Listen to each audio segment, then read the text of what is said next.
Hello, my dear students. Good afternoon. Welcome to the class. ನಾನು ಭಾಗ್ಯಶ್ರೀ ಜೋಶಿ ಅಂತ ಸಂಕಲ್ಪ learning solution ಇಂದ. ಮಕ್ಕಳೇ, ನಾವು ಈಗಾಗಲೇ 2024-25ನೇ ಸಾಲಿನ SSLC ಮಾದರಿ ಪ್ರಶ್ನೆ ಪತ್ರಿಕೆಯನ್ನ ಬಿಡಿಸ್ತಾ ಇದ್ವಿ ಅಲ್ವಾ. ಈ ಪ್ರಶ್ನೆ ಪತ್ರಿಕೆಗೆ ಸಂಬಂಧಪಟ್ಟ ಹಾಗೆ ಈಗಾಗಲೇ ನಾವು 1 ಅಂಕದ ಪ್ರಶ್ನೆಗಳು 2 ಅಂಕದ ಪ್ರಶ್ನೆಗಳನ್ನ ಬಿಡಿಸಿದೀವಿ ಅಲ್ವಾ. ಹಾಗಿದ್ರೆ ಇವತ್ತು ನಾವೇನ್ ಮಾಡೋಣ, ಮುಂದಿನ ಪ್ರಶ್ನೆಗಳನ್ನ ಬಿಡಿಸ್ತಾ ಹೋಗೋಣ. ಯಾವುದು ಆತರ ಅಂದ್ರೆ ಯಾವ ಯಾವ ಪ್ರಶ್ನೆಗಳು ಬರುತ್ತೆ ನೋಡ್ತಾ ಹೋಗೋಣ. ಓಕೆ, ಸೊ ನಾವ್ ಈಗಾಗ್ಲೇ ಈ ಪ್ರಶ್ನೆಗಳನ್ನ ಬಿಡಿಸಿದೀವಿ. ಇವತ್ತು ನಾವೇನ್ ಮಾಡೋಣ, ಮುಂದಿನ ಪ್ರಶ್ನೆಗಳನ್ನ ಬಿಡಿಸ್ತಾ ಹೋಗೋಣ. ಏನಿದೆ ನಮ್ಗೆ ಮುಂದಿನ ಪ್ರಶ್ನೆ? A1 - 3 ಹಾಗೆ ಎಸ್. ಸೊ A1 - 3 B8 5 ಈ ಬಿಂದುಗಳನ್ನು ಸೇರಿಸುವ ರೇಖಾಖಂಡವನ್ನು ಆಂತರಿಕವಾಗಿ 3:1 ವಿಭಾಗಿಸುವ ಬಿಂದುವಿನ ನಿರ್ದೇಶಾಂಕಗಳನ್ನು ಕಂಡುಹಿಡಿಯಿರಿ. ಇದು ಯಾವುದಕ್ಕೆ ಸಂಬಂಧಪಟ್ಟಿದ್ದಾಗಿದ್ರೆ ನಿರ್ದೇಶಾಂಕ ರೇಖಾಗಣಿತ. ಇಲ್ಲಿ ನಮ್ಗೆ ಈ ಒಂದು ಅನುಪಾತದಲ್ಲಿ ವಿಭಾಗಿಸಲ್ಪಟ್ಟಿದೆ ಅಂತಂದ್ರೆ ನಾವೇನ್ ಮಾಡ್ತೀವಿ, ಭಾಗ ಪ್ರಮಾಣ ಸೂತ್ರವನ್ನ ಬಳಸ್ತೀವಿ ಅಲ್ವಾ. ಎಸ್. ಸೊ ಹಾಗಿದ್ರೆ ಇಲ್ಲಿ A ಎಷ್ಟಿದೆ? 1 - 3 ಇದೆ. B ಎಷ್ಟಿದೆ? 8 5 ಇದೆ. ಹಾಗೆ 3:1 ಅಂತಂದ್ರೆ ಇದೇನಿದು M1:M2 ಕೊಟ್ಟಿದ್ದಾರೆ ನಮ್ಗೆ. ಓಕೆ, ಸೂತ್ರ ಏನ್ ಹೇಳುತ್ತೆ ನಮ್ಗೆ? P of xy is equal to M1x2 plus M2x1 M1x2 plus M2x1 divided by M1 plus M2 ಹಾಗೆ M1y2 plus M2y1 divided by M1 plus M2 ಅಂತ ಸೂತ್ರ ಇದೆ ನಮ್ಗೆ ಅಲ್ವಾ. ಇದು ಭಾಗ ಪ್ರಮಾಣ ಸೂತ್ರ. ಮಕ್ಕಳಲ್ಲಿ M1 ಮತ್ತೆ M2 ಅಂದ್ರೆ ಏನು? 3 ಮತ್ತು 1 ಅಲ್ವಾ. 3 ಇಂಟು x2 ಅಂದ್ರೆ ಏನು? ಇದು x1 y1, ಇದು x2 y2, right. So x2 ಅಂದ್ರೆ ಎಷ್ಟಿದೆ ಈಗ? 8 ಪ್ಲಸ್ M2 ಅಂದ್ರೆ 1, x1 ಅಂದ್ರೆ 1 ಇದೆ, ಡಿವೈಡೆಡ್ ಬೈ 3 ಪ್ಲಸ್ 1. ಹಾಗೆ 3 ಇಂಟು y1 ಅಂತಂದ್ರೆ -3 ಇದೆ, ಸಾರಿ y2 ಅಂದ್ರೆ 5 ಇದೆ ಅಲ್ವಾ, 5 ಪ್ಲಸ್ M2 ಅಂತಂದ್ರೆ 1 ಇಂಟು y1 ಅಂದ್ರೆ -3 divided by 3 plus 1. ಎಷ್ಟಾಗತ್ತಿದು? 8 3 24, 24 plus 1 divided by 4. ಇದು 3 5 15, 15 minus 3 divided by 4. 21 plus 1, 24 plus 1 divided by 4 ಅಂತಂದ್ರೆ 25 ಡಿವೈಡೆಡ್ ಬೈ 4. ಹಾಗೆ 15ರಲ್ಲಿ 3 ಕಳೆದ್ರೆ ನಮ್ಗೆ 12 ಬರುತ್ತೆ. 12 ಡಿವೈಡೆಡ್ ಬೈ 4, 4 1 4 3 ಎಷ್ಟು ಬಂತಿದು? 25 ಡಿವೈಡೆಡ್ ಬೈ 4, 3 ಇಲ್ಲಿ 3. ಹಾಗಿದ್ರೆ ಬಿಂದುವಿನ 3:1 ಅನುಪಾತದಲ್ಲಿ ವಿಭಾಗಿಸುವ ಬಿಂದುವಿನ ನಿರ್ದೇಶಾಂಕಗಳು 25 ಡಿವೈಡೆಡ್ ಬೈ 4 ಮತ್ತೆ 3. ಓಕೆ, ನೆಕ್ಸ್ಟ್ ಚಿತ್ರದಲ್ಲಿ O ಕೇಂದ್ರವಾಗುಳ್ಳ ವೃತ್ತಕ್ಕೆ P ಬಿಂದುವಿನಲ್ಲಿ XY ಸ್ಪರ್ಶಕವನ್ನು ಎಳೆಯಲಾಗಿದೆ ಅಲ್ವಾ. Q XY ಮೇಲಿನ ಒಂದು ಬಿಂದು OQ is greater than OP ಎಂದು ತೋರಿಸಿ ಅಂತ ಕೊಟ್ಟಿದ್ದಾರೆ. ಇಲ್ಲಿ ಏನಿದೆ ಮಕ್ಕಳೇ? ವೃತ್ತ ಇದೆ, ವೃತ್ತದಲ್ಲಿರುವಂತಹ ವೃತ್ತ ಕೇಂದ್ರ O ಇದೆ. ಹಾಗೆ XY ಏನು? ಇದು ಸ್ಪರ್ಶಕ. P ಏನಿದು? XY ಸ್ಪರ್ಶಕದ ಮೇಲೆ ಇರುವಂತಹ ಬಿಂದು. ಹಾಗೆ ಇನ್ನೊಂದು ಬಿಂದು ಇದೆ, Q ಬಿಂದು, ಅದು ಕೂಡ XY ಮೇಲಿನ ಮತ್ತೊಂದು ಬಿಂದು. ಆದರೆ ಇದೇನಿದೆ? ವೃತ್ತದ ಹೊರಗಿದೆ. ಯಾಕೆ ಅಂತಂದ್ರೆ ವೃತ್ತಕ್ಕೆ ಒಂದೇ ಒಂದು ಸ್ಪರ್ಶಕ ಇರುತ್ತೆ ಅಲ್ವಾ. ಹಾಗಾಗಿ ವೃತ್ತದ ಹೊರಭಾಗದಲ್ಲಿ ಈ ಬಿಂದುವನ್ನ ಗುರುತಿಸೋಣ. ಈಗ ನಾವೇನ್ ಮಾಡೋಣ, ಏನ್ ನಮಗ್ ಗೊತ್ತಿದೆ ಅದನ್ನ ಬರಿತಾ ಹೋಗೋಣ. ದತ್ತ ಗೊತ್ತಿದೆ. ಓಕೆ, ದತ್ತ ಏನಂತ ಬರಿತೀವಿ? O ವೃತ್ತ ಕೇಂದ್ರ. ಇಲ್ಲಿ ಏನ್ ಪ್ರಶ್ನೆಯಲ್ಲಿ ಕೊಟ್ಟಿದ್ದಾರೆ ಅದನ್ನೇ ಬರೆಯೋಣ. O ವೃತ್ತ ಕೇಂದ್ರ, ಹಾಗೆ P ಏನಿದು? P XY ಮೇಲಿನ XY ಸ್ಪರ್ಶಕದ ಮೇಲಿನ ಒಂದು ಬಿಂದು ಅಲ್ವಾ. XY ಸ್ಪರ್ಶಕದ ಮೇಲಿನ ಒಂದು ಬಿಂದು, ಒಂದು ಬಿಂದು. ಹಾಗೆ ನಮ್ಗೆ ಏನಂತ ಸಾಧಿಸ್ಬೇಕು ನಾವು?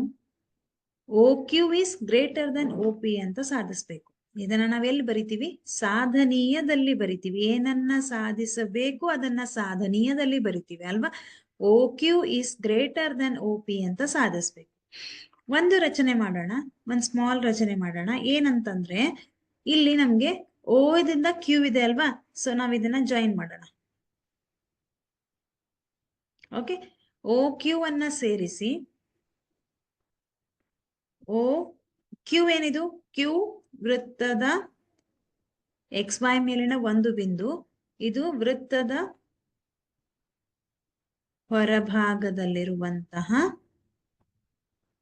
ಹೊರಭಾಗದಲ್ಲಿರುವ ಎಕ್ಸ್ ವೈ ಮೇಲಿನ ಬಿಂದು, ಎಕ್ಸ್ ವೈ ಮೇಲಿನ ಬಿಂದು ಅಲ್ವಾ. ಈಗ ನೆಕ್ಸ್ಟ್ ಏನ್ ಮಾಡೋಣ, ಬಿಂದು ಓ ಕ್ಯೂ ಅನ್ನ ಸೇರಿಸಲಾಗಿದೆ, ಓ ಕ್ಯೂ ಅನ್ನ ಸೇರಿಸಿದೆ. ಈಗ ನಾವೇನ್ ಮಾಡೋಣ, ಸಾಧನೆಯನ್ನ ಮಾಡೋಣ. ಸಾಧನೆ, ಇಲ್ಲಿ ಕ್ಯೂ ಒಂದು ಸ್ಪರ್ಶಕ, ಹೌದಾ. ಯಾವ ಒಂದು ಸ್ಪರ್ಶಕ, ಎಕ್ಸ್ ವೈ ಮೇಲಿನ ಸ್ಪರ್ಶಕದ ಮೇಲಿರುವಂತಹ ಒಂದು ಬಿಂದು, ಹೌದಾ. ಕ್ಯೂ ಸ್ಪರ್ಶಕದ ಮೇಲೆ, ಸ್ಪರ್ಶಕ ಎಕ್ಸ್ ವೈ ಮೇಲೆ ಪಿ ಅನ್ನ ಹೊರತುಪಡಿಸಿ ಇನ್ನೊಂದು ಬಿಂದು ಅಲ್ವಾ. ಕ್ಯೂ ಎಕ್ಸ್ ವೈ ಸ್ಪರ್ಶಕದ ಮೇಲೆ, ಎಕ್ಸ್ ವೈ ಸ್ಪರ್ಶಕದ ಮೇಲೆ ಪಿ ಅನ್ನು ಹೊರತುಪಡಿಸಿ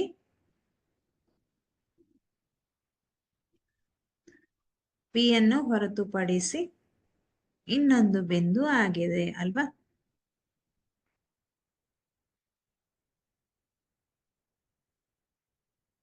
ಇನ್ನೊಂದು ಬಿಂದು ಆಗಿದೆ. ಇವಾಗ ಓ ಕ್ಯೂ ಆರ್ ನಲ್ಲಿ ಸಂಧಿಸಲಿ. ಓ ಕ್ಯೂ ಏನ್ ಮಾಡ್ಲಿ, ಓ ಕ್ಯೂ ವೃತ್ತವನ್ನು ಆರ್ ನಲ್ಲಿ ಸಂಧಿಸಲಿ. ಓ ಕ್ಯೂ ವೃತ್ತವನ್ನು ಆರ್ ನಲ್ಲಿ ಸಂಧಿಸಿದೆ ಅಥವಾ ಸಂಧಿಸಲಿ, ಆರ್ ನಲ್ಲಿ ಸಂಧಿಸಲಿ. ಈಗ ನಾವೇನ್ ಮಾಡೋಣ, ಇಲ್ಲಿ ಒ ಪಿ ಮತ್ತು ಓ ಆರ್ ಏನಿದು ಒಂದೇ ವೃತ್ತದ ತ್ರಿಜ್ಯಗಳು, ಹೌದಾ. ಇವೆರಡು ತ್ರಿಜ್ಯಗಳ, ಹಾಗಿದ್ರೆ ಒಂದೇ ವೃತ್ತದ ತ್ರಿಜ್ಯಗಳು ಏನಾಗಿರುತ್ತೆ, ಸಮವಾಗಿರುತ್ತೆ. O P is equal to O R, ಇವೆರಡು ಒಂದೇ ವೃತ್ತದ ತ್ರಿಜ್ಯಗಳು, ಇವು ಸಮವಾಗಿರುತ್ತೆ ಅಲ್ವಾ. ಒಂದೇ ವೃತ್ತದ ತ್ರಿಜ್ಯಗಳು. ಈಗ O P is equal to O R ಆಯ್ತಾ. ಈಗ ನಮ್ಗೆ ಓ ಕ್ಯೂ ಅಂದ್ರೆ ಏನು ಅಂತ ಬರೆಯೋಣ. ಓ ಕ್ಯೂ ಅಂದ್ರೆ ಏನು, ಓ ಕ್ಯೂ ಅಂದ್ರೆ O R plus R Q ಅಲ್ವಾ. O R plus R Q, O Q is equal to O R plus R Q. ಇಲ್ಲಿ ಓ ಆರ್ ಅಂತಂದ್ರೆ ಏನಿದೆ, ಆದ್ರೆ ಒ ಪಿ ಏನಾಗಿದೆ, sorry, O R plus R Q, ಹೌದಾ. ಈ O Q ಅನ್ನ ನೋಡಿದ್ರೆ ನಮ್ಗೆ ಸ್ಪಷ್ಟವಾಗಿ ಗೊತ್ತಾಗತ್ತೆ, ಓ ಕ್ಯೂ ಇದು ಓ ಆರ್ ಗಿಂತ ಹೆಚ್ಚಾಗಿದೆ ಅಲ್ವಾ. O Q is greater than O R, right. ಹಾಗಿದ್ರೆ ಓ ಆರ್ ಅಂದ್ರೆ ಏನು, ಓ ಆರ್ ಅಂತಂದ್ರೆ ಅದು ವೃತ್ತದ ತ್ರಿಜ್ಯ. ಅದು ಒಂದೇ ತ್ರಿಜ್ಯ ಇದೆನಾ, ಇಲ್ಲ, ಇನ್ನೊಂದು ತ್ರಿಜ್ಯ ಇದೆ, ಯಾವುದು, ಓ ಪಿ. ಹಾಗಿದ್ರೆ ಈ ಓ ಆರ್ ಓ ಪಿಗೆ ಸಮ ಇದೆ, ಯಾಕಂದ್ರೆ ಒಂದೇ ವೃತ್ತ ತ್ರಿಜ್ಯಗಳು ಇಲ್ಲೇ ನಾವು ಹೇಳಿದೀವಿ. ಹಾಗಾಗಿ ಓ ಆರ್ ಏನಿದು ಒ ಪಿಗೆ ಸಮ ಇದೆ. ಯಾಕೆ ಅಂತಂದ್ರೆ ಒಂದೇ ವೃತ್ತದ ತ್ರಿಜ್ಯಗಳು ಅಲ್ವಾ. ಹಾಗಿದ್ರೆ ನಮ್ಗೇನ್ ಬೇಕು, O Q is greater than O P ಅಂತಾನೆ ಸಾಧಿಸ್ಬೇಕು ಅಲ್ವಾ. ನಾವೇನ್ ಮಾಡಿದ್ವಿ, ಸಾಧಿಸಿದ್ವಿ, O Q is greater than O P. Okay, ಹಾಗಿದ್ರೆ ಓ ಪಿ ಅನ್ನೋದೇನಿದು, ಓ ವೃತ್ತ ಕೇಂದ್ರದಿಂದ ಎಕ್ಸ್ ವೈಗೆ ಎಳೆದಿರುವಂತಹ ಕನಿಷ್ಠ ದೂರ, ಅದನ್ನ ಬರಿಬೇಕು. ಓ ಪಿ ಓ ವೃತ್ತ ಕೇಂದ್ರದಿಂದ ಎಕ್ಸ್ ವೈಗೆ ಎಳೆದಿರುವಂತಹ ಕನಿಷ್ಠ ದೂರ, ಕೇಂದ್ರದಿಂದ ಎಕ್ಸ್ ವೈಗೆ ಎಳೆದಿರುವ ಕನಿಷ್ಠ ದೂರ,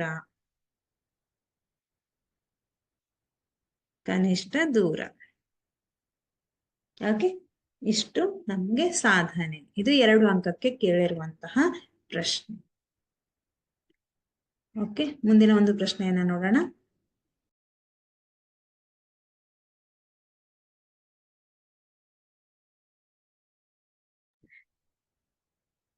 ಏನಿದೆ ಮುಂದಿನ ಪ್ರಶ್ನೆ ಅಂದ್ರೆ, ಎಸ್, 3.5 ಸೆಂಟಿಮೀಟರ್ ತ್ರಿಜ್ಯವನ್ನು ಹೊಂದಿರುವ, ಒಂದೇ ನಿಮಿಷ, ಒಂದು ಶಂಕುವನ್ನು ಅಷ್ಟೇ ತ್ರಿಜ್ಯವನ್ನು ಹೊಂದಿರುವಂತಹ ಅರ್ಧಗೋಳದ ಮೇಲೆ ಜೋಡಿಸಿ ಒಂದು ಆಟಿಕೆಯನ್ನು ತಯಾರಿಸಲಾಗಿದೆ. ಈ ಆಟಿಕೆಯ ಒಟ್ಟು ಎತ್ತರ 15.5 ಸೆಂಟಿಮೀಟರ್ ಆಗಿದೆ. ಆಟಿಕೆಯ ಪೂರ್ಣ ಮೇಲ್ಮೈ ವಿಸ್ತೀರ್ಣವನ್ನ ಕಂಡುಹಿಡಿಯಿರಿ. ಒಂದು ಆಟಿಕೆ ಇದೆ, ಅದು ಹೇಗಿದೆ, ಒಂದು ಕೋನ ಮತ್ತು ಒಂದು ಅರ್ಧಗೋಳ ಇವೆರಡನ್ನ ಸೇರಿಸಿ ಮಾಡಲಾಗಿದೆ ಒಂದು ಆಟಿಕೆ. ಈ ಗೋಳ ಮತ್ತು ಅರ್ಧಗೋಳದ ತ್ರಿಜ್ಯ ಕೊಟ್ಟಿದ್ದಾರೆ ಎಷ್ಟು ಅಂತ, 3.5 ಸೆಂಟಿಮೀಟರ್. ಎರಡರ ತ್ರಿಜ್ಯ ಕೂಡ 3.5 ಸೆಂಟಿಮೀಟರ್, ಯಾಕಂದ್ರೆ ತ್ರಿಜ್ಯ ಸಮ ಆಗಿದೆ, ಇಲ್ಲಿ ಎರಡು ತುರ್ದು ತ್ರಿಜ್ಯ ಸಮ ಆಗಿದೆ. ನೆಕ್ಸ್ಟ್ ಆಟಿಕೆಯ ಒಟ್ಟು ಹೈಟ್ ಕೊಟ್ಟಿದ್ದಾರೆ, ಒಟ್ಟು ಎತ್ತರ ಎಷ್ಟಿದೆ, 15.5 ಸೆಂಟಿಮೀಟರ್. ಏನ್ ಕೇಳಿದ್ದಾರೆ, ಆಟಿಕೆಯ ಪೂರ್ಣ ಮೇಲ್ಮೈ ವಿಸ್ತೀರ್ಣ. ಸೊ ನಮ್ಗೆ ಆಟಿಕೆಯ ಪೂರ್ಣ ಮೇಲ್ಮೈ ವಿಸ್ತೀರ್ಣ ಬೇಕಾದ್ರೆ ನಮ್ಗೆ ನಾವೇನನ್ನ ಕಂಡುಹಿಡಿಬೇಕು, ಆಟಿಕೆ ಹೇಗ್ ಮಾಡ್ಲಾಗಿದೆ, ಕೋನ ಮತ್ತು ಅರ್ಧಗೋಳವನ್ನು ಸೇರಿಸಿ. ಹಾಗಾಗಿ ಆ ಕೋನದ ಪಾರ್ಶ್ವ ಮೇಲ್ಮೈ ವಿಸ್ತೀರ್ಣ ಪ್ಲಸ್ ಅರ್ಧಗೋಳದ ಪಾರ್ಶ್ವ ಮೇಲ್ಮೈ ವಿಸ್ತೀರ್ಣ. ಆಟಿಕೆಯ ಪೂರ್ಣ ಮೇಲ್ಮೈ ವಿಸ್ತೀರ್ಣ ನಮಗೆ ಕೇಳಿದ್ದಾರೆ ಅಲ್ವಾ, ಪೂರ್ಣ ಮೇಲ್ಮೈ ವಿಸ್ತೀರ್ಣ ನಮಗೆ ಬೇಕಾಗಿದೆ. ಹಾಗಾಗಿ ಕೋನದ ಪಾರ್ಶ್ವ ಮೇಲ್ಮೈ ವಿಸ್ತೀರ್ಣ ಪ್ಲಸ್ ಅರ್ಧಗೋಳದ ಪಾರ್ಶ್ವ ಮೇಲ್ಮೈ ವಿಸ್ತೀರ್ಣ ಅಲ್ವಾ. ಸೊ ಕೋನದ ಪಾರ್ಶ್ವ ಮೇಲ್ಮೈ ವಿಸ್ತೀರ್ಣ ಸೂತ್ರ πr(l), ಅರ್ಧಗೋಳದ್ದು 2πr². ಇಲ್ಲಿ ಎಲ್ ಅಂದ್ರೆ ಏನು, ಓರೆ ಎತ್ತರ. ಓರೆ ಎತ್ತರ ನಮ್ಗೆ ಕೊಟ್ಟಿದಾರ, ಇಲ್ಲ ಕೊಟ್ಟಿಲ್ಲ. ಹಾಗಿದ್ರೆ ನಮ್ಗೆ ಏನ್ ಗೊತ್ತಿದೆ, ನಮ್ಗೆ ಆರ್ ಗೊತ್ತಿದೆ, ಎಚ್ ಗೊತ್ತಿದೆ. ಅದನ್ನ ಬಳಸಿಕೊಂಡು ನಾವೇನ್ ಮಾಡೋಣ, ಎಚ್ ಅನ್ನ ಕಂಡುಹಿಡಿಯೋಣ. ಎಚ್ ಅಂದ್ರೆ ಏನು, ಶಂಕುವಿನ ಎತ್ತರವನ್ನ ಕಂಡುಹಿಡಿಯೋಣ. ಒಟ್ಟು ಎತ್ತರ ಗೊತ್ತಿದೆ, ಆದ್ರೆ ಶಂಕುವಿನ ಎತ್ತರ ಮಾತ್ರ ಬೇಕಾದ್ರೆ ನಾವೇನ್ ಮಾಡ್ತೀವಿ, H is equal to L ಅಂದ್ರೆ ಒಟ್ಟು ಎತ್ತರ 15.5 ಇದೆ, ಮೈನಸ್ ತ್ರಿಜ್ಯ ಎಷ್ಟಿದೆ, 3.5 ಇದೆ. 15.5ರಲ್ಲಿ 3.5 ಸೆಂಟಿಮೀಟರ್ ಕಳೆದ್ರೆ 12 ಸೆಂಟಿಮೀಟರ್ ಬರುತ್ತೆ. ಇದೇನಿದು, ಶಂಕುವಿನ ಎತ್ತರ. ಓಕೆ, ನಮ್ಗೆ ತ್ರಿಜ್ಯ ಗೊತ್ತಿದೆ 3.5 ಸೆಂಟಿಮೀಟರ್. ಇವಾಗ ನಮ್ಗೆ ಎಲ್ ಗೊತ್ತಿಲ್ಲ ಅಲ್ವಾ, ಸೊ ನಾವು ಮೊದಲು ಎಲ್ಲನ್ನ ಕಂಡುಹಿಡಿಯೋಣ. L is equal to √h² plus r². h² ಅಂದ್ರೆ 12ರ ವರ್ಗ ಪ್ಲಸ್ r² ಅಂತಂದ್ರೆ 3.5². 12ರ ವರ್ಗ ಎಷ್ಟಾಗತ್ತೆ ಇಲ್ಲಿ, 144. ಹಾಗೆ 3.5ರ ವರ್ಗ ಎಷ್ಟಾಗತ್ತೆ, 12.25. ಇವೆರಡನ್ನ ಕೂಡಿಸಿದ್ರೆ ನಮ್ಗೆ 144 ಪ್ಲಸ್ 12.25 ಮಾಡಿದ್ರೆ 156.25. ಸೊ ಇದ್ರ ವರ್ಗಮೂಲ ಎಷ್ಟು ಬರುತ್ತೆ ನಮ್ಗಿಲ್ಲಿ, ನಾವು ಮಾಡಿದ್ರೆ 12.5 ಸೆಂಟಿಮೀಟರ್ ಬರುತ್ತೆ. Okay, 12.5 centimetre. ಈಗ ನಾವೇನ್ ಮಾಡೋಣ, ಈ ಎಲ್ ಬೆಲೆಯನ್ನ ಸೂತ್ರದಲ್ಲಿ ಹಾಕೋಣ. 22/7 ಇಂಟು 3.5 ಇಂಟು ಆರ್ ಬೆಲೆ 3.5 ಇದೆ, ಎಲ್ ಬೆಲೆ 12.5 ಇದೆ, ಪ್ಲಸ್ 2 ಇಂಟು 22/7 ಇಂಟು 3.5 ಇಂಟು 3.5. ಯಾಕಂದ್ರೆ r² ಅಂತ ಇದೆ. ಸೊ 7 1 7 5 35, ಇಲ್ಲಿ 3.5 ಇದೆ, ಸೊ 0.5, ಇಲ್ಲೂ ಕೂಡ 0.5. 22 ಇಂಟು 0.5 ಇಂಟು 12.5 ಪ್ಲಸ್ 44. 22 ಇಂಟು 2 ಮಾಡಿದ್ರೆ 44 ಇಂಟು 0.5 ಇಂಟು 3.5. ಸೊ ಇವೆರಡನ್ನ ಗುಣಿಸಿದ್ರೆ ನಮ್ಗೆ ಇದನ್ನ ಮತ್ತೆ ಇದನ್ನ ಗುಣಿಸೋಣ. 137.5 ಪ್ಲಸ್ 44 ಪ್ಲಸ್ 0.5 ಪ್ಲಸ್ 3.5 ಎಷ್ಟು ಬರುತ್ತೆ, ಇದು 77 ಬರುತ್ತೆ. ಸೊ ಇವೆರಡನ್ನೂ ಕೂಡಿಸಿದ್ರೆ ನಮ್ಗೆ 137.5 ಪ್ಲಸ್ 77 ಮಾಡಿದ್ರೆ 214.5 ಸೆಂಟಿಮೀಟರ್ ಸ್ಕ್ವೇರ್ ಬರುತ್ತೆ. ಇದು ಆಟಿಕೆಯ ಪೂರ್ಣ ಮೇಲ್ಮೈ ವಿಸ್ತೀರ್ಣ. ನೆಕ್ಸ್ಟ್ ಏನ್ ಕೊಟ್ಟಿದ್ದಾರೆ ನಮ್ಗೆ,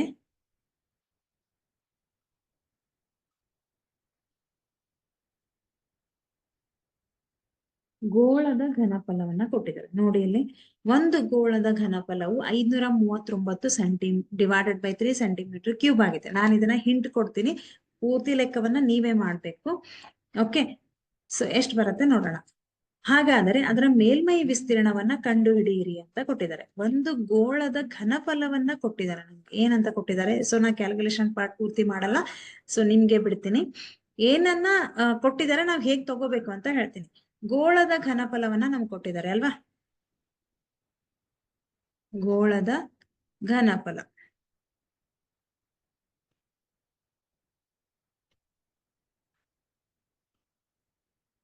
ಗೋಳದ ಘನಫಲ ಎಷ್ಟು ಕೊಟ್ಟಿದ್ದಾರೆ?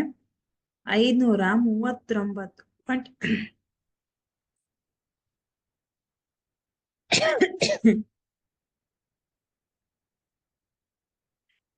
ಸೆಂಟಿಮೀಟರ್. ಒಂದೇ ನಿಮಿಷ.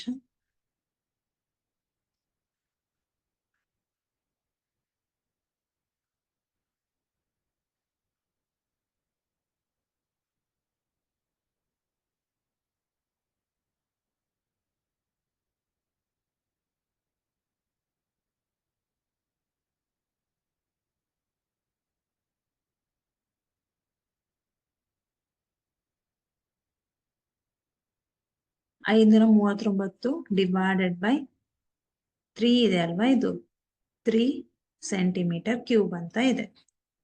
Centimetre cube. ನಮ್ಗೆ ಗೋಳದ ಘನಫಲ ಸೂತ್ರ ಗೊತ್ತಿದೆ, ಏನಂತ? 4/3 πr³ ಅಲ್ವಾ. ಸೊ 4/3 ಗೋಳದ ಘನಫಲ 539 divided by 3 is equal to 4/3 πr³. ಈಗ ಇದನ್ನ ಬಳಸಿಕೊಂಡು ನಾವೇನ್ ಮಾಡೋಣ, r ಅನ್ನ ಕಂಡುಹಿಡಿಯೋಣ. ಓಕೆ, ನಮ್ಗೇನ್ ಕೇಳಿದ್ದಾರೆ? ಅದರ ಮೇಲ್ಮೈ ವಿಸ್ತೀರ್ಣವನ್ನ ಕೇಳಿದ್ದಾರೆ. ಸೊ ಮೇಲ್ಮೈ ವಿಸ್ತೀರ್ಣ ಅಂತಂದಾಗ ನೀವು ಇಂಟು 3 ಇದು ಇಲ್ಲಿ ಹೋಗುತ್ತೆ. ಸೊ 5 ನಾನು ಜಸ್ಟ್ ತೋರಿಸ್ತೀನಿ, ಕ್ಯಾಲ್ಕುಲೇಷನ್ ಪಾರ್ಟ್ ನಿಮ್ಗೆ ಬಿಡ್ತೀನಿ. 4/3 into 22 divided by 7 into r³ ಅಲ್ವಾ. ಸೊ ನಾವೇನ್ ಮಾಡೋಣ, 22 ಇಂಟು 4 88 ನ ಈ ಕಡೆ ಕಳಿಸಿದ್ರೆ 3 5 39 ಡಿವೈಡೆಡ್ ಬೈ 88.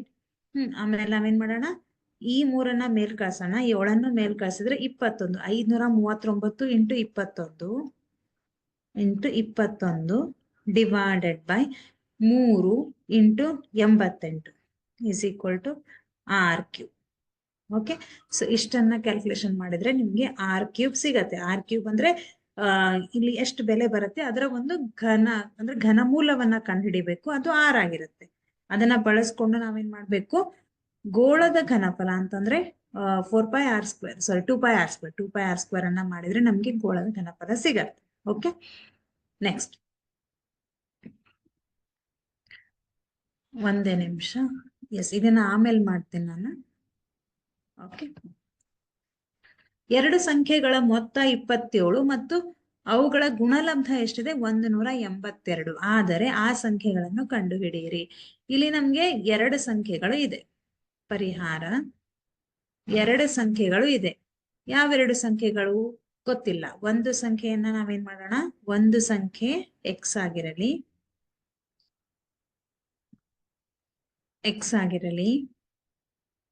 ಹಾಗೆ ಇನ್ನೊಂದು ಸಂಖ್ಯೆ, 2 ಸಂಖ್ಯೆಗಳ ಮೊತ್ತ ಅಂತ ಕೊಟ್ಟಾಗ x + y = 27.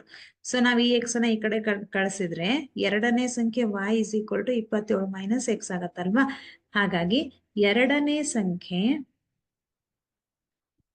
ಏನಾಗಿದೆ, 27 - x.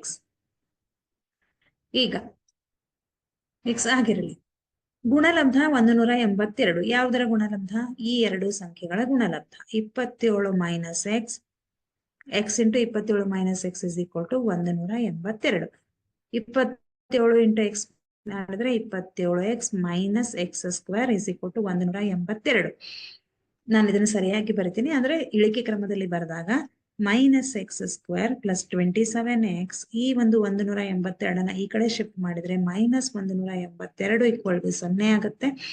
ಈಗ ನಾನೇನ್ ಮಾಡ್ತೀನಿ, ಇಲ್ಲಿ ಮೈನಸ್ ಇದೆ ಅಲ್ವಾ, ಸೊ ನನಗೆ ಮೈನಸ್ ಬೇಡ, ಅದಕ್ಕೋಸ್ಕರ ನಾನೇನ್ ಮಾಡ್ತೀನಿ, ಇಂಟು -1 ಮಾಡ್ತೀನಿ. ಮೈನಸ್ ಇಂಟು ಮೈನಸ್ ಪ್ಲಸ್ ಆಗತ್ತೆ. So x² - 27x + 182 is equal to 0. So ಈಗ ಇದು ನಮ್ಗೆ ವರ್ಗ ಸಮೀಕರಣದ ರೂಪದಲ್ಲಿ ಬಂತು. ಈಗ ನಾನೇನ್ ಮಾಡ್ಬೇಕು, ಮೂಲಗಳನ್ನ ಕಂಡುಹಿಡಿಬೇಕಂದ್ರೆ ಇದನ್ನ ಅಪವರ್ತಿಸುವ ವಿಧಾನದಿಂದ ಬಿಡಿಸೋಣ. ಅಪವರ್ತಿಸುವ ವಿಧಾನ ಅಂತಂದ್ರೆ a × c ಮಾಡ್ತೀವಿ. ಅಂದ್ರೆ ಗುಣಿಸಿದಾಗ ನಮ್ಗೆ 182 ಬರ್ಬೇಕು. ಅದೇ ಸಂಖ್ಯೆಗಳನ್ನ ಇಲ್ಲಿ ನಾವು 2 ಸಂಖ್ಯೆಯನ್ನ ತಗೋತೀವಿ ಅಲ್ವಾ, ಆ 2 ಸಂಖ್ಯೆಗಳನ್ನ ಗುಣಿಸಿದಾಗ 182, ಕೂಡಿದಾಗ ಅಥವಾ ಕಳೆದಾಗ ಮಧ್ಯದ ಪದ -27 ಬರ್ಬೇಕು. ಯಾವ 2 ಪದಗಳು ಹಾಗಿದ್ರೆ 14 ಮತ್ತು 13. ಇವೆರಡು ಸಂಖ್ಯೆಯನ್ನ ಕೂಡಿದಾಗ 27 ಬರುತ್ತೆ, ಹಾಗೆ ಗುಣಿಸಿದಾಗ 182 ಬರುತ್ತೆ. ಯಾವ ಚಿಹ್ನೆಯನ್ನ ಹಾಕ್ಬೇಕು? Minus minus. ಯಾಕೆ? ಇಲ್ಲಿ ಮಧ್ಯದಲ್ಲಿ ಮೈನಸ್ ಅಂತ ಇದೆ ಅಲ್ವಾ. x² minus 14x minus 13x plus 182 is equal to 0. ಇಲ್ಲಿ ಎರಡು ಗುಂಪನ್ನ ಮಾಡೋಣ. ಮೊದಲನೇದ್ರಲ್ಲಿ x ಕಾಮನ್ ಇದೆ ಅಲ್ವಾ, x ಇಂಟು x ಮೈನಸ್ 14, ಹಾಗೆ ಎರಡನೇದ್ರಲ್ಲಿ -13 x into plus into minus minus ಆಗುತ್ತೆ.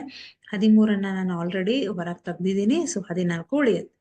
x ಮೈನಸ್ 14 ಒಂದು ಅಪವರ್ತನ, ಹಾಗೆ x ಮೈನಸ್ 13 ಮತ್ತೊಂದು ಅಪವರ್ತನ, equal to 0. So x is equal to 14, x is equal to 30. Right? ಎರಡು ಸಂಖ್ಯೆಗಳು ಸಿಕ್ತು. ನೀವು ಯಾವುದೇ ಸಂಖ್ಯೆಯನ್ನ ಬೇಕಾದ್ರೂ ತಗೋಬಹುದು. ಮೊದಲನೇ ಸಂಖ್ಯೆ ಅಥವಾ ಒಂದನೇ ಸಂಖ್ಯೆ, ಮೊದಲನೇ ಸಂಖ್ಯೆ x ಅಂತ ತಗೊಂಡಿದೀವಿ. ಮೊದಲನೇ ಸಂಖ್ಯೆ 13 ಅಂತ ತಗೊಂಡ್ರೆ 13. ಎರಡನೇ ಸಂಖ್ಯೆ ಏನಾಗಿದೆ? 27 ಮೈನಸ್ x. ಅಂದ್ರೆ ಎರಡನೇ ಸಂಖ್ಯೆ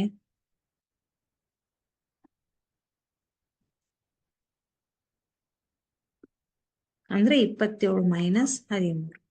ಸೊ ದಟ್ಸ್ ಈಕ್ವಲ್ ಟು 14. ಆ ಸಂಖ್ಯೆಗಳು ಯಾವ್ಯಾವ ಆಗುತ್ತೆ? 13 ಮತ್ತು 14. Okay, next. ಒಂದು ಲಂಬಕೋನ ತ್ರಿಭುಜದ ಎತ್ತರವು ಅದರ ಪಾದಕ್ಕಿಂತ 7 ಸೆಂಟಿಮೀಟರ್ ಕಡಿಮೆ ಇದೆ. ಓಕೆ, ಅದರ ವಿಕರ್ಣದ ಉದ್ದವು 13 ಸೆಂಟಿಮೀಟರ್ ಆದರೆ ಉಳಿದೆರಡು ಬಾಹುಗಳ ಉದ್ದಗಳನ್ನು ಕಂಡುಹಿಡಿಯಿರಿ. ಇಲ್ಲಿ ಒಂದು ಲಂಬಕೋನ ತ್ರಿಭುಜ ಇದೆ. ಓಕೆ, ಈ ABC ಅನ್ನುವಂತಹ ಲಂಬಕೋನ ತ್ರಿಭುಜ. ಪಾದವು ಎತ್ತರ ಹೇಗಿದೆ? ಪಾದಕ್ಕಿಂತ 7 ಸೆಂಟಿಮೀಟರ್ ಕಡಿಮೆ ಇದೆ. ನಾವು ಪಾದವನ್ನ x ಅಂತ ತಗೊಂಡ್ರೆ ಎತ್ತರ x ಮೈನಸ್ 7. ಅದರ ವಿಕರ್ಣದ ಉದ್ದ 13 ಸೆಂಟಿಮೀಟರ್ ಅಂತ ಕೊಟ್ಟಿದ್ದಾರೆ. ಸೊ ಇದು ಲಂಬಕೋನ ತ್ರಿಭುಜ. ಆದ್ರಿಂದ ನಾವೇನ್ ಮಾಡಬಹುದು? ಪೈಥಾಗೋರಸ್ ಥಿಯರಂ ಅನ್ನ ಇಲ್ಲಿ ಬಳಸಬಹುದು. ಸೊ ಪೈಥಾಗೋರಸ್ ಥಿಯರಂ ಏನ್ ಹೇಳುತ್ತೆ ನಮ್ಗೆ? AC² is equal to AB² plus BC² ಅಲ್ವಾ. ಸೊ ಇಲ್ಲಿ ನಮ್ಗೆ ಪಾದ BC equal to x centimetre, ಹಾಗೆ ಎತ್ತರ AB is equal to x minus 7 centimetre. ಏನ್ ಗೊತ್ತಿದೆ ನಮ್ಗೆ? ವಿಕರ್ಣ ಕೊಟ್ಟಿದ್ದಾರೆ. ಸೊ ವಿಕರ್ಣ ಎಷ್ಟಿದೆ ಮಕ್ಕಳಲ್ಲಿ? AC is equal to 13 centimetre. Right? Pythagoras ಪ್ರಮೇಯದ ಪ್ರಕಾರ, ಪೈಥಾಗೋರಸ್ನ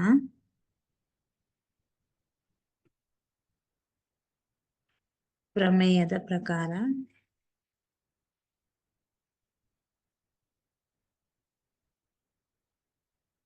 ಏನಂತ ಹೇಳುತ್ತೆ ನಮ್ಗೆ ಪ್ರಮೇಯ?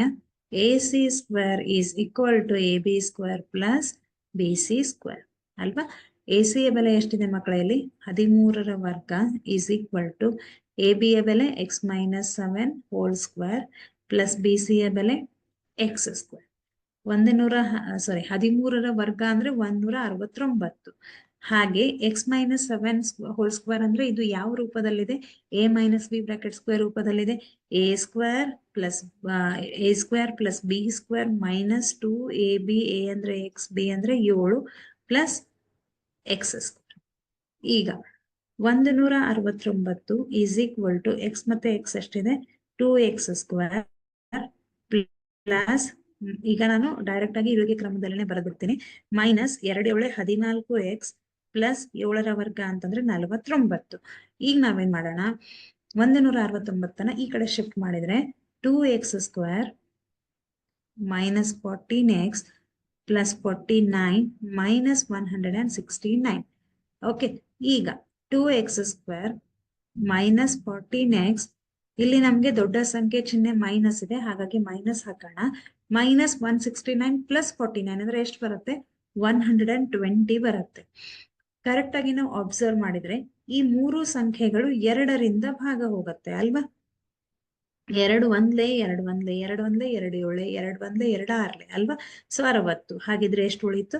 x² - 7x - 60. ಈಗ ಇದನ್ನ ನಾವು ಮತ್ತೆ ಅಪವರ್ತನ ವಿಧಾನದಿಂದ ಬಿಡಿಸಬಹುದು. ಹಾಗಿದ್ರೆ ಇಲ್ಲಿ ಗುಣಲಬ್ಧ ಎಷ್ಟು ಬರಬೇಕು? 60 ಬರಬೇಕು. ಕೂಡಿದಾಗ ಅಥವಾ ಕಳೆದಾಗ ಮಧ್ಯದ ಪದ 7 ಬರಬೇಕು. ಯಾವ ಎರಡು ಸಂಖ್ಯೆಗಳು? ಹಾಗಿದ್ರೆ 12 5 60, 12ರಲ್ಲಿ 5 ಕಳೆದ್ರೆ 7 ಬರುತ್ತೆ. ಚಿಹ್ನೆ ಯಾವ್ದು ಹಾಕೋಣ? ಇದಕ್ಕೆ ಮೈನಸ್ ಹಾಕೋಣ, ಇದಕ್ಕೆ ಪ್ಲಸ್ ಹಾಕೋಣ. ಅವಾಗ -60 ಬರುತ್ತೆ, -7 ಬರುತ್ತೆ. ದೊಡ್ಡ ಸಂಖ್ಯೆ ಚಿಹ್ನೆ ಮೈನಸ್ ಇದೆ, ಹಾಗಾಗಿ. ಸೊ x² - 12x + 5x - 60 ಅಲ್ವಾ? ಈಗ ಈ ಎರಡು ಗುಂಪುಗಳನ್ನ ಮಾಡೋಣ. x × x - 12 ಹಾಗೆ ಇಲ್ಲಿ 5 x - 12. So x - 0. x - 12 ಅಂತ ಒಂದು ಅಪವರ್ತನ, ಹಾಗೆ x + 5 ಅನ್ನುವಂತಹ ಮತ್ತೊಂದು ಅಪವರ್ತನ = 0. So x - 12 = 0, x + 5 = 0. ಸೊ ಈಗ -12ನ ಈ ಕಡೆ ಶಿಫ್ಟ್ ಮಾಡಿದ್ರೆ +12 ಬರುತ್ತೆ. ಹಾಗೆ x = -5. ಈಗ ನಾವೇನ್ ಮಾಡೋಣ? x ಗೆ ಎರಡು ಬೆಲೆಗಳು ಬಂತು. ನಾವೇನ್ ಮಾಡೋಣ? ಇವಾಗ ಇದರಲ್ಲಿ ಪಾಸಿಟಿವ್ ಬೆಲೆಯನ್ನ ಮಾತ್ರ ತಗೊಳ್ಳೋಣ. ಯಾಕೆ ಅಂತಂದ್ರೆ ಯಾವಾಗ ತ್ರಿಭುಜದ ಸೈಡ್ಗಳು ಅಂದ್ರೆ ಬಾಹುಗಳು ಪಾಸಿಟಿವ್ ಆಗಿರುತ್ತೆ, ಹಾಗಾಗಿ ನಾವು ಪಾಸಿಟಿವ್ ವ್ಯಾಲ್ಯೂವನ್ನ ತಗೊಳ್ಳೋಣ. ಯಾವ್ದಿದೆ ಇಲ್ಲಿ? 12 ಇದೆ. ಸೊ ಪಾದವನ್ನ ನಾವು BC ಯನ್ನ x ಅಂತ ಕನ್ಸಿಡರ್ ಮಾಡಿದೀವಿ. ಸೊ ಪಾದ BC = x ಅಂತಂದ್ರೆ 12 ಸೆಂಟಿಮೀಟರ್. ಹಾಗೆ ಎತ್ತರ AB = x - 7 ಸೆಂಟಿಮೀಟರ್. ದಟ್ಸ್ = 12 - 7. ಎಷ್ಟಾಗುತ್ತೆ ಇದು? 5 ಸೆಂಟಿಮೀಟರ್. ಇದೇನಿದು? ಎತ್ತರ AB ಅಲ್ವಾ? ಹಾಗಿದ್ರೆ ಬಾಹುಗಳ ಉದ್ದಗಳು 12 ಸೆಂಟಿಮೀಟರ್, 5 ಸೆಂಟಿಮೀಟರ್ ಮತ್ತೆ 13 ಸೆಂಟಿಮೀಟರ್. ಓಕೆ, ನೆನ್ಪಿಟ್ಕೊ. ನೆಕ್ಸ್ಟ್ ಏನಿದೆ ನಮ್ಗೆ?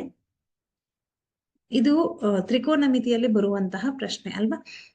sin A + cos A whole square + cos A + sec A whole square = 7 + tan² A + cot² A ಎಂದು ಸಾಧಿಸಿ ಅಂತ ಕೊಟ್ಟಿದ್ದಾರೆ. ಈಗ ನಾವೇನ್ ಮಾಡ್ಬೇಕು? LHS = RHS ಅಂತ ಸಾಧಿಸ್ಬೇಕು. ಓಕೆ, ಸೊ ಫಸ್ಟ್ ನಾವೇನ್ ಮಾಡೋಣ? LHS ಪಾರ್ಟ್ ಅನ್ನ ಕನ್ಸಿಡರ್ ಮಾಡೋಣ. ಏನಿದೆ? sin A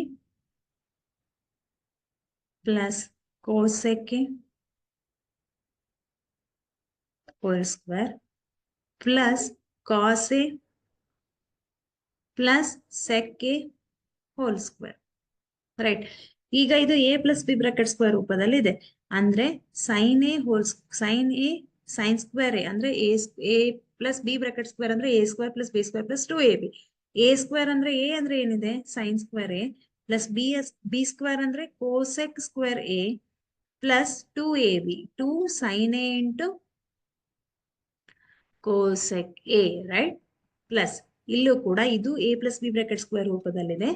A² ಅಂದ್ರೆ cos² A + sec² A + 2 cos A × sec A.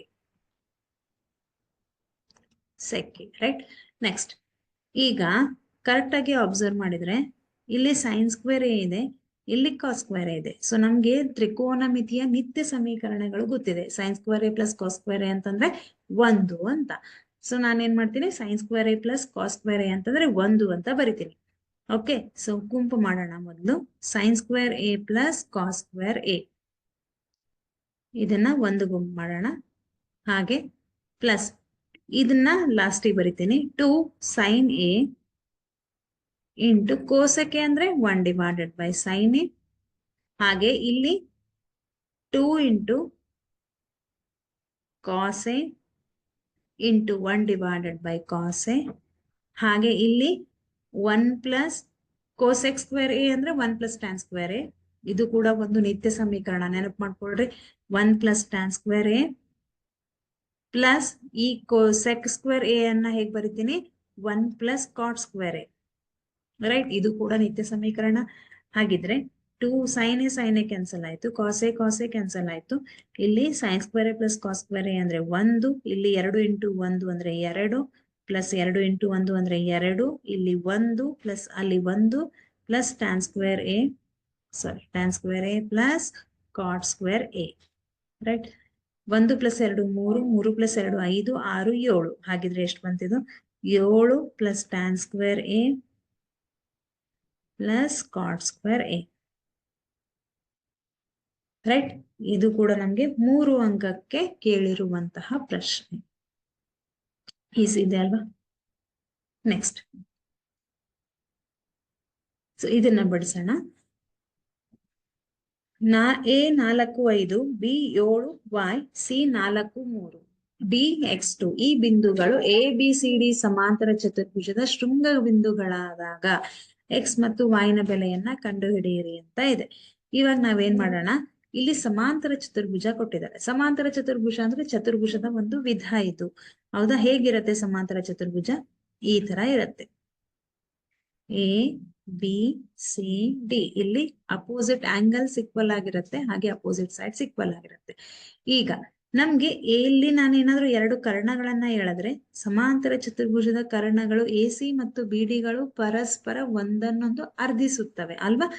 ಹಾಗಿದ್ರೆ ನಾನೇನಂತ ಬರಿತೀನಿ, ಸಮಾಂತರ ಚತುರ್ಭುಜದ ಕರ್ಣಗಳು ಪರಸ್ಪರ ಅರ್ಧಿಸುತ್ತವೆ. ಸಮಾಂತರ ಚತುರ್ಭುಜದ ಕರ್ಣಗಳು ಏನ್ ಮಾಡ್ತವೆ? ಪರಸ್ಪರ ಅರ್ಧಿಸುತ್ತವೆ.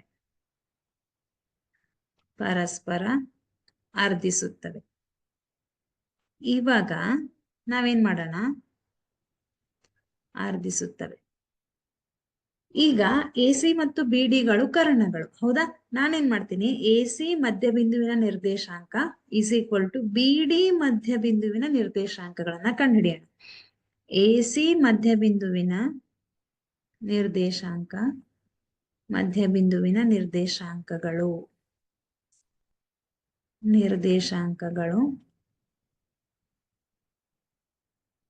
ಹಾಗೆ ಬಿ ಡಿ ಮಧ್ಯಬಿಂದುವಿನ ನಿರ್ದೇಶಾಂಕಗಳು. ಬಿಂದುವಿನ ನಿರ್ದೇಶಾಂಕಗಳು. ನೆಕ್ಸ್ಟ್ ಮಧ್ಯಬಿಂದುವಿನ ನಿರ್ದೇಶಾಂಕವನ್ನ ಕಂಡುಹಿಡಿಯೋದಕ್ಕೆ ನಮ್ಗೆ ಫಾರ್ಮುಲಾ ಗೊತ್ತಿದೆ, ಸೂತ್ರ ಗೊತ್ತಿದೆ. ಏನಂತ?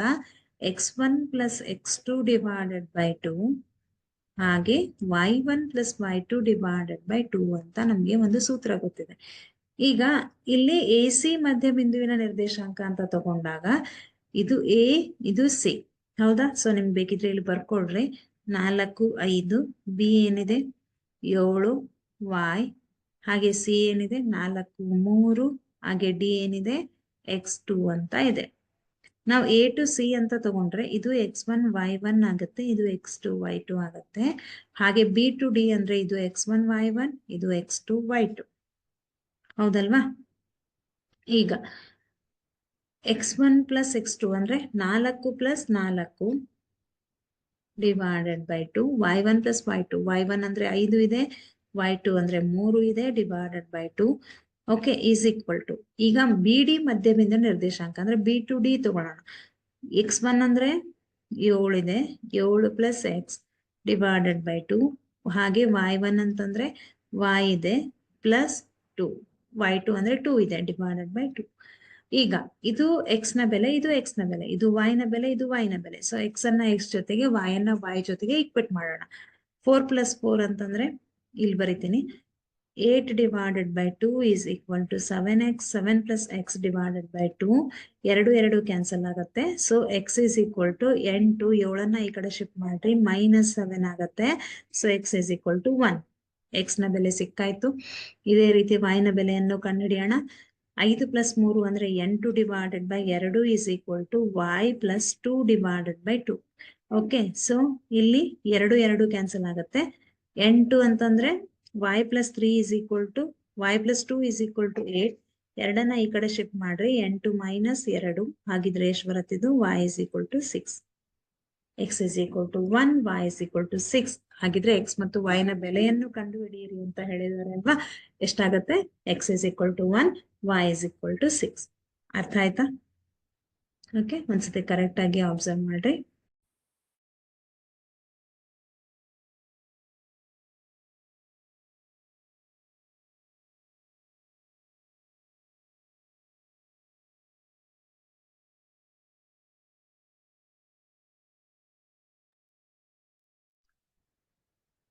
ಸೊ ನೆಕ್ಸ್ಟ್ ಮಾಡೋಣ ಆಗಿದ್ರೆ.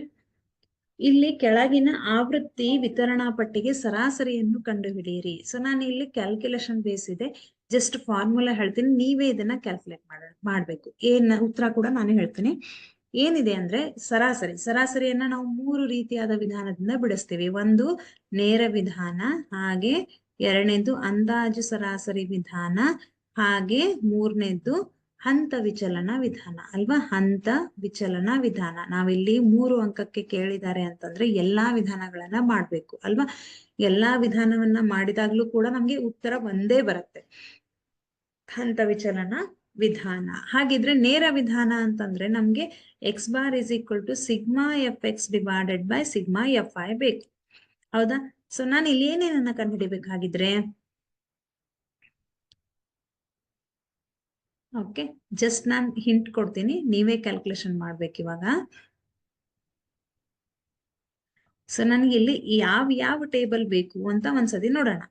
ಇಲ್ಲಿ ನಮ್ಗೆ ಆವೃತ್ತಿ ಎಫ್ ಅನ್ನ ಕೊಟ್ಟಿದ್ದಾರೆ. ಎಫ್ ಅನ್ನ ಕೊಟ್ಮೇಲೆ ನಾನು ಏನ್ ಕಂಡುಹಿಡಿಬೇಕು, ಎಕ್ಸ್ ಐ ಅನ್ನ ಕಂಡುಹಿಡಿಬೇಕು. ಎಕ್ಸ್ ಐ ಅನ್ನ ಹೇಗೆ ಕಂಡುಹಿಡಿತೀವಿ, ಮೇಲ್ಮಿತಿ ಪ್ಲಸ್ ಕೆಳಮಿತಿ ಡಿವೈಡೆಡ್ ಬೈ 2 ಅಥವಾ ಕೆಳಮಿತಿ ಪ್ಲಸ್ ಮೇಲ್ಮಿತಿ ಡಿವೈಡೆಡ್ ಬೈ 2 ಮಾಡಿದ್ರೆ ಎಕ್ಸ್ ಐ ಸಿಗತ್ತೆ. ಆ ಎಕ್ಸ್ ಐ ಬಂದಿರುವಂತಹ ಬೆಲೆಗಳಲ್ಲಿ ಮಧ್ಯದ ಬೆಲೆಯನ್ನ ತಗೋತೀರಾ, ಅದನ್ನ ನಾವೇನ್ ಮಾಡ್ತೀವಿ, ಡಿ ಐ ಅಂತ ಹೇಳ್ತೀವಿ. ಏನಂತ ಹೇಳ್ತೀವಿ, ಡಿ ಐ ಅಂದ್ರೆ ಎಕ್ಸ್ ಐ ಮೈನಸ್ ಎ ಅಂತ ಕಂಡುಹಿಡಿತೀವಿ, minus A. Okay, so A ಅಂತಂದ್ರೆ ಮಧ್ಯದ ಒಂದು ಬೆಲೆಯನ್ನ ತಗೋತೀವಿ, ಅಂದಾಜು ಸರಾಸರಿ ಅಂತ ಹೇಳ್ತೀರ. ನೆಕ್ಸ್ಟ್ ನಾವೇನ್ ಮಾಡ್ತೀವಿ, ಇಲ್ಲಿ ಒಂದು ಯು ಐ ಅನ್ನ ಕಂಡುಹಿಡಿತೀವಿ. ಯು ಐ ಹೇಗೆ ಕಂಡುಹಿಡಿತೀವಿ, X I minus A already calculate ಮಾಡಿರ್ತೀರಾ, ಅದಕ್ಕೆ ಡಿವೈಡೆಡ್ ಬೈ ಎಚ್ ಮಾಡ್ತೀವಿ. ಎಚ್ ಅಂದ್ರೆ ಏನಿಲ್ಲಿ, ವರ್ಗಾಂತರದ ಗಾತ್ರ ಗಾತ್ರವನ್ನ ಹೇಗೆ ಕಂಡುಹಿಡಿತೀವಿ, ಮೇಲ್ಮಿತಿ ಮೈನಸ್ ಕೆಳಮಿತಿ, ಎಲ್ಲ ಕಡೆ ನಮ್ಗೆ 10 ಇದೆ ಇಲ್ಲಿ ಅಲ್ವಾ. So X I minus A ಮಾಡಿದ್ರೆ ಯು ಐ ಸಿಗತ್ತೆ. ನೆಕ್ಸ್ಟ್ ಟೇಬಲ್ ಏನ್ ಮಾಡ್ತೀರಾ, ಓಕೆ, ನೆಕ್ಸ್ಟ್ ಟೇಬಲ್ ಏನ್ ಮಾಡ್ತೀರಾ, ಇಲ್ಲಿ ಈಗ ಎಕ್ಸ್ ಐ ಕಂಡು ಹಿಡಿತೀರಾ, ಡಿ ಐ ಕಂಡು ಹಿಡಿತೀರಾ, ಯು ಐ ಕಂಡು ಹಿಡಿತೀರಾ. ನೆಕ್ಸ್ಟ್ ನಾವೇನ್ ಮಾಡ್ತೀವಿ, F I into X I ಮಾಡ್ತೀವಿ ಅಲ್ವಾ. F I into X I. Next ಏನ್ ಮಾಡ್ತೀರಾ, F I into D I ಮಾಡ್ತೀರಾ, F I into D I, ಹಾಗೆ F I into U I, F I into U I, ಹೌದಾ. So ಎಲ್ಲವನ್ನ calculation ಮಾಡಿದ್ಮೇಲೆ ಕೊನೆಗೆ ನಾವೇನ್ ಮಾಡ್ತೀವಿ, sigma F I X I summation of F I X I. Summation ಅಂದ್ರೆ ಏನು ಅಂತ ನಾನು ಆಲ್ರೆಡಿ ಹೇಳಿದ್ದೀನಿ ಅಲ್ವಾ. Sigma F I X I, sigma F I D I, ಹಾಗೆ sigma F I U I, right. ಎಲ್ಲವನ್ನ ಕಂಡು ಹಿಡಿದ್ಮೇಲೆ ನಾವು ಫಾರ್ಮುಲಾವನ್ನ ಬಳಸ್ತೀವಿ. ನೇರ ವಿಧಾನ ಅಂತಂದಾಗ ನಮ್ಗೆ sigma F X divided by F I, ಇದು ನೇರ ವಿಧಾನ. ಅಂದಾಜು ಸರಾಸರಿ ವಿಧಾನಕ್ಕೆ ಯಾವ ಸೂತ್ರ ಬಳಸ್ತೀವಿ, X bar is equal to A plus sigma F I D I, ಇಲ್ಲಿದೆ ಅಲ್ವಾ sigma F I D I, ಇದು ನಮ್ಗೆ ಅಂದಾಜು ವಿಧಾನಕ್ಕೆ ಬೇಕಾಗತ್ತೆ. Sigma F I D I divided by sigma F I ಅಲ್ವಾ. ಸಿಗ್ಮಾ ಎಫ್ ಐ ಇಲ್ಲಿ ನಮ್ಗೆ ಎ ಅನ್ನ ಸೇರಿಸ್ತೀವಿ, ಯಾಕೆ ಅಂದಾಜು ಸರಾಸರಿ. ಸೊ ನಾವಿಲ್ಲಿ ಅಂದಾಜು ಸರಾಸರಿಯನ್ನ ತಗೊಂಡಿರ್ತೀವಿ ಅಲ್ವಾ, A plus sigma F I D I divided by sigma F I.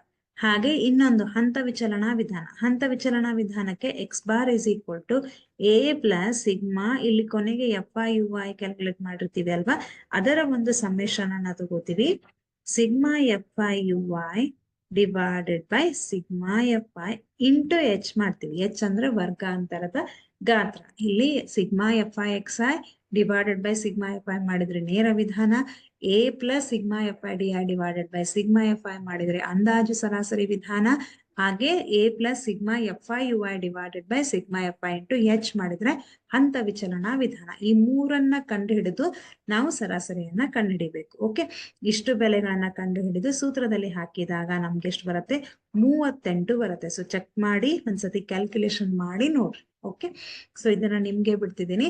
Next ಪ್ರಶ್ನೆಯನ್ನ ಬಿಡಿಸೋಣ. ಏನಿದೆ, ಕೆಳಗಿನ ಆವೃತ್ತಿ ವಿತರಣೆಯ ಮಧ್ಯಾಂಕವನ್ನ ಕಂಡುಹಿಡಿಯಿರಿ. ಮಧ್ಯಾಂಕ ಅಂತಂದ್ರೆ ನಮಗ್ ಗೊತ್ತಿದೆ ಏನಂತ, ಮಧ್ಯಾಂಕವನ್ನ ಹೇಗೆ ಕಂಡುಹಿಡಿತೀವಿ ಮಿಸ್, ನಮ್ಗೆ ಗೊತ್ತಿದೆ. ಮಧ್ಯಾಂಕವನ್ನ ಕಂಡುಹಿಡಿಬೇಕಾದ್ರೆ ನಮ್ಗೆ ಮೊದ್ಲು ನಾವೇನ್ ಮಾಡ್ಬೇಕು, ಸಿ ಎಫ್ ಅನ್ನ ಕಂಡುಹಿಡಿಬೇಕು. ಸಿ ಎಫ್ ಅಂದ್ರೆ ಸಂಚಿತ ಆವೃತ್ತಿ ಅಲ್ವಾ. ಸೊ ಸಂಚಿತ ಆವೃತ್ತಿಯನ್ನ ಕಂಡುಹಿಡಿಯೋಣ ಮುಂಚೆ. ಸೊ ಸಂಚಿತ ಆವೃತ್ತಿ ಸಿ ಎಫ್, ಅದನ್ನ ನಾವು ಸಂಚಿತ ಆವೃತ್ತಿ ಕ್ಯುಮ್ಯುಲೇಟಿವ್ ಫ್ರೀಕ್ವೆನ್ಸಿ ಅಂತ ಹೇಳ್ತಾರೆ, ಅದಕ್ಕೋಸ್ಕರ ಸಿ ಎಫ್ ಅಂತ ಹೇಳ್ತಾರೆ. ಸಂಚಿತ ಆವೃತ್ತಿ. ಹೇಗ್ ಮಾಡ್ತೀವಿ? ನಮಗ್ ಗೊತ್ತಿದೆ ಏನಂತ. CF ಅನ್ನ ಹೇಗ್ ಕಂಡುಹಿಡಿತೀವಿ ಆಲ್ರೆಡಿ ನಮಗ್ ಗೊತ್ತಿದೆ. ಫಸ್ಟ್ ಫ್ರೀಕ್ವೆನ್ಸಿ ಏನಿದೆ ಅದನ್ನ ಹಾಗೆ ಬರಿತೀವಿ. Second first frequency plus second frequency ಮಾಡಿದ್ರೆ ನಮ್ಗೆ ಎರಡನೇ ಒಂದು ಸಂಚಿತ ಆವೃತ್ತಿ ಸಿಗತ್ತೆ. 5 + 6 ಮಾಡಿದ್ರೆ 11, 11 + 4 ಮಾಡಿದ್ರೆ 15, 15 + 5 ಮಾಡಿದ್ರೆ 20. ಸಾರಿ, 15 + 5 ಮಾಡಿದ್ರೆ 20. ಅಂದ್ರೆ ಸಂಚಿತ ಆವೃತ್ತಿಯನ್ನ ಮಾಡಿ ಆಯ್ತು. ನಾನೇನ್ ಹೇಳಿದ್ದೆ ನಿಮ್ಗೆ, ಸಂಚಿತ ಆವೃತ್ತಿಯ ಕೊನೆಯ ಬೆಲೆ ಆವೃತ್ತಿಯನ್ನ ಕೂಡಿಸಿದಾಗ ಬರುವಂತಹ ಎನ್ ಬೆಲೆಗೆ ಸಮ ಇರುತ್ತೆ. ಚೆಕ್ ಮಾಡಿ ನೋಡೋಣ ಒಂದ್ಸರ್ತಿ. ಎನ್ ಅಂದ್ರೆ 2 + 3 ಅಂದ್ರೆ 5, 5 + 6 ಅಂದ್ರೆ 11, 11 + 4 ಅಂದ್ರೆ 15, 15 + 5 ಅಂದ್ರೆ 20 ಅಲ್ವಾ? ಎನ್ ನ ಬೆಲೆ ಎಷ್ಟು ಬಂತು? 20. ಇವಾಗ ನಾವೇನ್ ಮಾಡೋಣ, ಇಲ್ಲಿ ಎನ್ ಅಂತಂದ್ರೆ 20 ಇದೆ. ಸೊ n/2 ಎಷ್ಟಾಗತ್ತೆ? 20 ಡಿವೈಡೆಡ್ ಬೈ 2 ಮಾಡಿದ್ರೆ ನಮ್ಗೆ 10 ಬರುತ್ತೆ. ಓಕೆ, ಸೊ 10 ಅಂತಂದಾಗ ನಮ್ಗೆ ಇಲ್ಲಿ ಯಾವ ಒಂದು ಸಂಚಿತ ಆವೃತ್ತಿಯಲ್ಲಿ 10 ಬರುತ್ತೆ ಒಂದ್ಸತಿ ಚೆಕ್ ಮಾಡ್ರಿ. ಓಕೆ, 5ರಿಂದ 11ರವರೆಗೆ, 5ರಿಂದ 11ರವರೆಗೆ. ಇದ್ರ ಅರ್ಥ ಏನು? 2ರಿಂದ 5, 5ರಿಂದ 11ರವರೆಗೆ ಅಂದ್ರೆ ಅದ್ರ ಮಧ್ಯದಲ್ಲಿ 10 ಬರುತ್ತೆ. ಅಂದ್ರೆ ಇಲ್ಲಿ ಬರುತ್ತಿದ್ದು, ಹೌದಾ? ಇಲ್ಲಿ ಕೊನೆಗೆ 15ರವರೆಗೆ, ಅಂದ್ರೆ 15 ಎಂಡ್ ಆಗತ್ತೆ. ಸೊ ಇಲ್ಲಿ 11ಕ್ಕಿದೆ. ಹಾಗಿದ್ರೆ 10 ಎಲ್ಲಿ ಬರುತ್ತೆ ನಮ್ಗೆ? ಈ ಒಂದು ಸಂಚಿತ ಆವೃತ್ತಿಯಲ್ಲಿ ಬರುತ್ತೆ. ಅಂದ್ರೆ ಸಂಚಿತ ಆವೃತ್ತಿ ಮಧ್ಯಾಂಕ ಎಲ್ಲಿ ಬರುತ್ತೆ ನಮ್ಗೆ? 11ಕ್ಕೆ ಬರುತ್ತೆ. ಇದರ ಒಂದು ಆವೃತ್ತಿ ಯಾವುದು? ಎಫ್ ಅಂದ್ರೆ 6 ಇದೆ ಇಲ್ಲಿ. ಹಾಗೆ ಆ ಒಂದು ಮಧ್ಯಾಂಕ ಇರುವಂತಹ ಕೆಳಮಿತಿ ಯಾವ್ದು ಬರುತ್ತೆ? 25 ಬರುತ್ತೆ. ಮಧ್ಯಾಂಕ ಇರುವಂತಹ ಕೆಳಮಿತಿ ಯಾವುದು? 25. ಇದು ಎಲ್, ಹೌದಾ? L is equal to 25. ಹಾಗಿದ್ರೆ CF ಅಂತ ಯಾವ್ದು ತಗೋತೀವಿ? CF ಅಂತ ಯಾವ್ದು ತಗೋತೀವಿ? ಎಲ್ಲಿ ಮಧ್ಯಾಂಕ ಇರುವಂತಹ ಆವೃತ್ತಿ ಇರತ್ತೆ ಆ ಒಂದು ಆವೃತ್ತಿಯ ಹಿಂದಿನ ಸಂಚಿತ ಆವೃತ್ತಿ. ಅಂದ್ರೆ CF ಎಷ್ಟಾಗತ್ತೆ ಇಲ್ಲಿ? 5. ಓಕೆ, ಅರ್ಥ ಆಯ್ತಾ? 5. ಹಾಗಿದ್ರೆ ಸೂತ್ರ ಏನು? ಮಧ್ಯಾಂಕ is equal to L plus, L ಅಂತಂದ್ರೆ ಕೆಳಮಿತಿ, lower limit, n/2 minus CF cumulative frequency divided by F ಅಂದ್ರೆ ಆವೃತ್ತಿ ಇಂಟು ಎಚ್. ಎಚ್ ಅಂದ್ರೆ ವರ್ಗಾಂತರದ ಗಾತ್ರ. ಎಷ್ಟಿದೆ ಇಲ್ಲಿ ಎಚ್? ಎಷ್ಟಿದೆ ನಮ್ಗೆ ಇಲ್ಲಿ? 5 ಇದೆ. ಹೇಗ್ ಕಂಡುಹಿಡಿಯೋದು? ಮೇಲ್ಮಿತಿ ಮೈನಸ್ ಕೆಳಮಿತಿ, ಎಲ್ಲಾ ಕಡೆ ವರ್ಗಾಂತರದ ಗಾತ್ರ ಒಂದೇ ಬರ್ಬೇಕು. 5 ಇದೆ ಅಲ್ವಾ? ಚೆಕ್ ಮಾಡ್ರಿ. ಎಲ್ ಅಂತಂದ್ರೆ ನಮ್ಗೆ ಎಷ್ಟಿದೆ ಇಲ್ಲಿ ಮಕ್ಕಳ? 25 ಇದೆ. ಪ್ಲಸ್ n/2 ಅಂದ್ರೆ 10, CF ಅಂತಂದ್ರೆ 5 ಡಿವೈಡೆಡ್ ಬೈ ಎಫ್ ಅಂದ್ರೆ 6. ಓಕೆ, ಸೊ ಎಫ್ ಅಂದ್ರೆ 6 ಇಂಟು ವರ್ಗಾಂತರದ ಗಾತ್ರ 5. 25, 10ರಲ್ಲಿ 5ಅನ್ನ ಕಳೆದ್ರೆ 5 ಡಿವೈಡೆಡ್ ಬೈ 6 ಇಂಟು 5. ಇವಾಗ ಎಷ್ಟು ಬರತ್ತಿದ್ದು? 25 ಇಂಟು 25 ಡಿವೈಡೆಡ್ ಬೈ 6 ಮಾಡಿದ್ರೆ ನಮ್ಗೆ 24. 2 3 6. ಸೊ ಎರಡನ್ನು ಮಾಡಿದಾಗ ನಮ್ಗೆ ಎಷ್ಟು ಬರುತ್ತೆ? ಇದು 104.16 ಬರುತ್ತೆ. ಮಧ್ಯಾಂಕ 104.16 ಬರುತ್ತೆ. ಓಕೆ, ಇದು ಮಧ್ಯಾಂಕ. ನಿಮ್ಗೆ ಈ ಸರಾಸರಿಯಲ್ಲಿ ಸರಾಸರಿ ವಿಧಾನ 3 ಅಂಕಕ್ಕೆ ಕೇಳಿದ್ರೆ 3 ವಿಧಾನವನ್ನ ಮಾಡ್ಲೇಬೇಕು. 2 ಅಂಕಕ್ಕೆ ಕೇಳಿದ್ರೆ ನೇರ ವಿಧಾನ ಮಾಡಿದ್ರು ಸಾಕು. ಅಥವಾ ಕೆಲವೊಂದ್ಸತಿ ಹಂತ ವಿಚಲನಾ ವಿಧಾನದಿಂದ ಅಂತ ಪರ್ಟಿಕ್ಯುಲರ್ ಆಗಿ ಕೊಡ್ತಾರೆ. ಮತ್ತೆ ಮಧ್ಯಾಂಕ ಮತ್ತು ಬಹುಲಕ, ಇಲ್ಲಿ ನಮ್ಗೆ ಸೂತ್ರವನ್ನ ಬರೆದ್ರೆ 1 ಅಂಕ ಕೊಡ್ತಾರೆ. ಕ್ಯಾಲ್ಕುಲೇಷನ್ ಸಂಚಿತ ಆವೃತ್ತಿ ಮಾಡೋದು, ಸೂತ್ರ ಬರೆಯೋದು, ನೆಕ್ಸ್ಟ್ ರಿಸಲ್ಟ್ ಗೆ ಅರ್ಧ ಅಂಕ ಅಥವಾ 1 ಅಂಕ ಇರುತ್ತೆ. ಓಕೆ, ಸೊ ನಮಗೆ ಎಷ್ಟು ಗೊತ್ತಿದೆ ಅಷ್ಟನ್ನಾದ್ರೂ ಬರೆದು ಬರ್ಬೇಕು. Calculation based. ಸೊ ಟಾಪಿಕ್ ತುಂಬಾ ಈಸಿ ಇದೆ.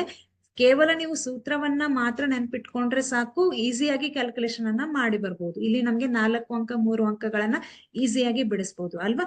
ಇಲ್ಲಿ ನಮ್ಗೆ ಸರಾಸರಿ ಕೊಡ್ತಾರೆ, ಮಧ್ಯಾಂಕ ಕೊಡ್ತಾರೆ, ಹಾಗೆ ಬಹುಲಕವನ್ನ ಕಂಡು ಹಿಡಿಯಿರಿ ಅಂತ ಕೊಡ್ತಾರೆ. ಅದಂತೂ ಇದಕ್ಕಿಂತ ಈಸಿ ಇದೆ ಅಲ್ವಾ?